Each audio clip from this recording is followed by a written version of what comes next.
So a while ago, I read a book that was really, really good. I had actually listened to this interview of this guy, and when he said he had a book out, I'm like, I want to hear the whole story, because when you're doing an interview, you can't get all the information. I'm like, no, I want to hear his whole story.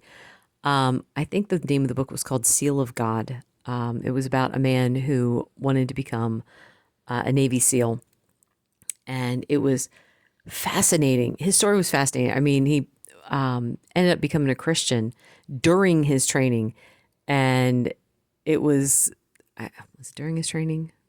I think it was. Anyway, here's the point. One of the biggest lessons that I took away from that book that I applied to my life in general, and I mean, this was still kind of early on in the diet. What this man did was he was saying, like, they would have these rounds in the SEAL training where you would just keep going and going and going and going. You're pushing your body to the absolute maximum limit. So he was like, when they're doing these rounds of running, he couldn't think one more lap, or, when I get to the end of this part here, he said, I had to think of it in smaller increments. Like, when I get to that next tuft of grass, when I get to the next tuft of grass, when I get to that log up there. And it was like, because he set his sights on something smaller, it gave him the energy to keep going. So it's like, you have, rather than think of it as, this massive success, it's like, no, no, no. By the time you get to the end of it, here you've got a series of smaller successes, and then you've got the one big one. And it made me think of the diet.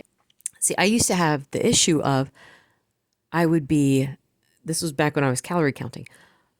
I'd be good for breakfast, and then we'd eat out lunch, and well, the rest of the day is a wash because I ate out lunch, and now I can't get things back under control.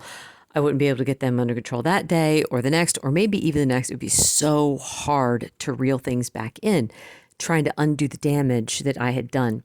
So I wish I had thought about this back then, but it's like, no, no, no. Don't think of it as in, I have to do this whole day on the diet. Think of it as, I just need to make it to the next meal on the diet. And then when you get to the next meal, you've got a success under your belt. You made it. You've made it to that point. And then you make a good decision for the next meal, right? And then it's like, okay, so now I've got 2 successes under my belt.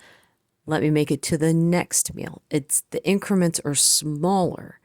And it's like, you're not tricking yourself. You're just giving yourself easier motivation. If I can just make it to the next meal without messing up. And even if you do mess up, fine. Make your next meal the right choice. Make your next food choice the right choice. And that, to me, is a far easier way to do this diet than to think of it, oh, I'm going to do 30 days of this. Okay, you can make that choice. I'm going to do 30 days. But that's the big success. Then focus on the smaller ones. The smaller ones is, today I'm going to make the right choice for breakfast. I'm going to get to lunch without making a mistake. I'm going to get to dinner now without making a mistake. Anyway, that's all I have to say. I hope this helps you. Let me know in the comments, like, what kind of struggles do you deal with? Is this something that you've dealt with in the past with, you had that one meal and now the rest of the day is shot? I hope to hear from you. Thank you so much for listening. Bye.